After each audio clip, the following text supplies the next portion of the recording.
Well, hey, Jonathan, it's a pleasure to meet you. You too, Mike. And congratulations on what you have created at Nagomi. Hey, why don't you tell people about Nagomi real quickly? So Nagomi Security was founded with one mission in mind, is to make security effective.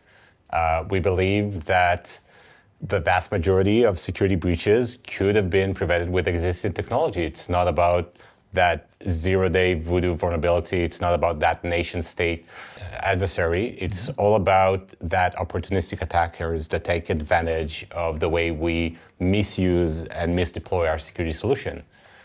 With the mind that we can make the way we use security tool effective against the threat actor that we care about, reduce the likelihood of a vulnerability to be exploited, and overall be able to communicate better about cyber risk to all the relevant stakeholders. So a bit of a trivial question. Nagomi sounds very Japanese. How did you come up with the name? I always thought it's going to be the easiest part of a startup, coming up with a name. But not so much, it's not. huh? So for you founder out there, start playing ahead.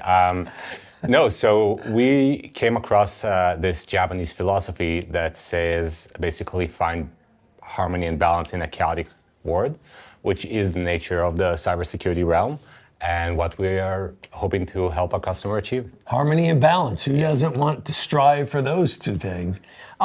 We were talking before. Talk to me a little bit about this idea about cybersecurity debt. Yes, so we believe, and we actually did this amazing research with our partner to really break down that a lot of security leaders are struggling with what we call security debt. Is this inherent risk? Is it inherent weight that is upon every security leaders come from the way that security is kind of creating this backlash of how we manage our day-to-day.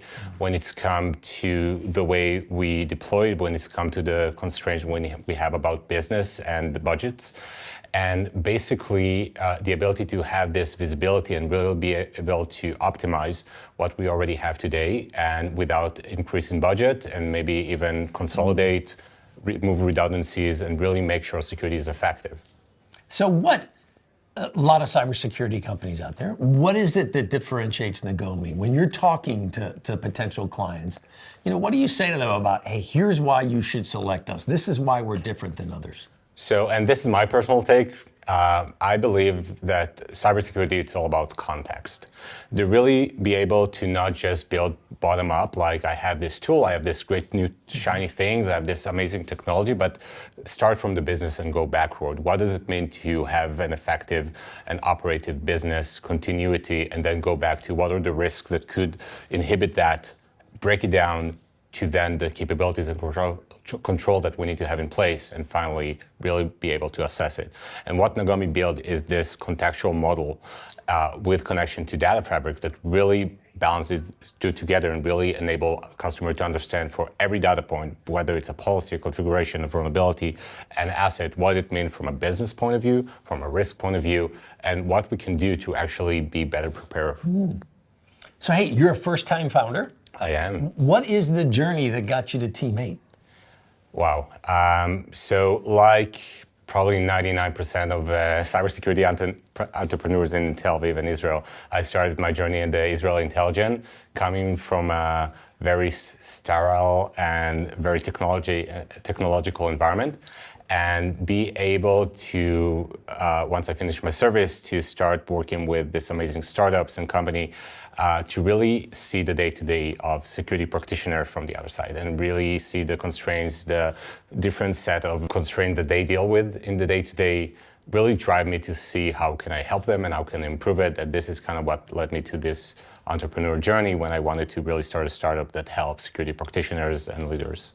And what was the connection to Team 8? I'm curious. The connection to Team 8, other than the stolen name, my co-founder Emmanuel actually was working with another portfolio company, Clarity. Which is another part of the Team 8 portfolio. Yeah, and he had the experience to really understand the value that Team 8 contribute, and that was our first choice. We really want to work with this team, and also the immense help that they gave us during ideation. Really be able to talk to security leaders in a very grounded conversation, not trying to sell, just understanding pain, and have this one-on-one is priceless. Well, good. So I'm glad you found value in the partnership Oh yeah, for sure. with Teammate. I'm always interested in individuals. So you're in the military, you transition to the commercial world, you have this vision about, hey, look, I want to create something that addresses cybersecurity.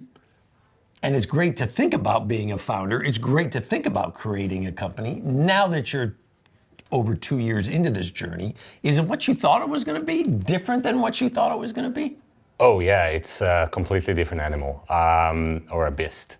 It's a beast. It's a beast. I think cybersecurity entrepreneurship is the most exciting and most terrifying thing I ever encountered in my life. Well, it seems like you can't have one without the other. No, there's no way. And I think that's kind of the drive that brings you forward. Every day is something new.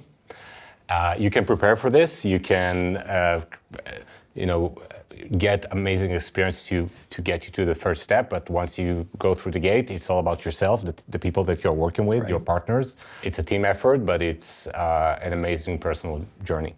And how about, in some new startups, single founder, in your case, co-founders. Yeah. How do you find the dynamic, the two of you working together? Because your co-founder actually, we're here in Israel, where you live in Tel Aviv.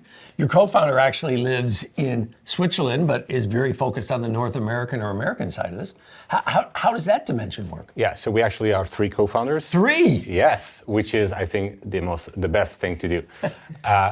So that's maybe a hot take, but the more the merrier. I believe that the ability to balance and distribute the responsibility with, it's dependent on the people and the relationship, but if you can create this strong group of people with a shared goal and determination, it's exponential driver for success.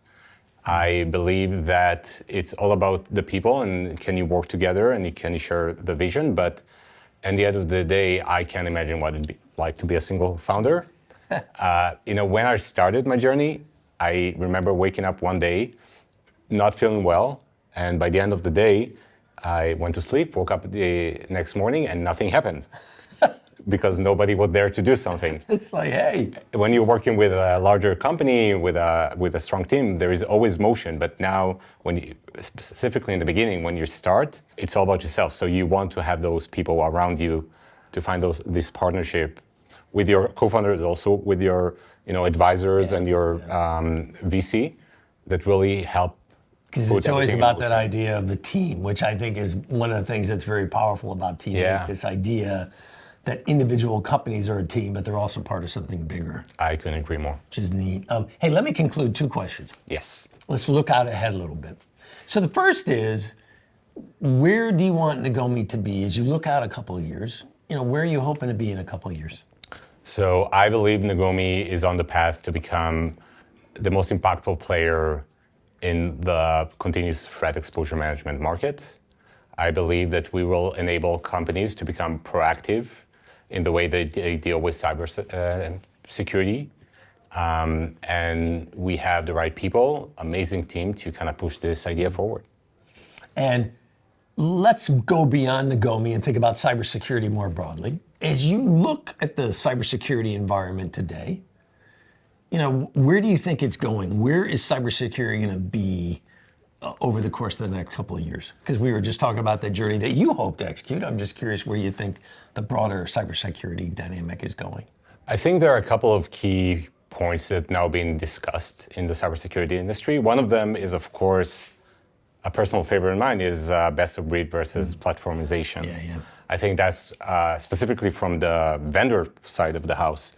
I think that's one of the things where is the benefit of working with a single vendor across multiple areas overtake the value that you can get with pick and choose the specific tool that you want to have in each industry.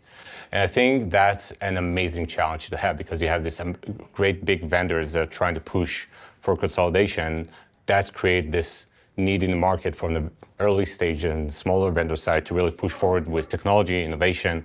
So I think this kind of battle that is taking place will actually drive the security industry further and become more innovative. And which is something we all want. Man, Jonathan, thank you so much for your Thank you, Mike. time. But most importantly, Congratulations on the journey with Nagomi. It's great to see people, they're working hard, they got a vision, they want to create something. I have great respect for entrepreneurs and people who can do that. That was never my strength. But it's great to see it in others. I really appreciate it. Congratulations. Thank you so Thanks. much. Talk to you soon.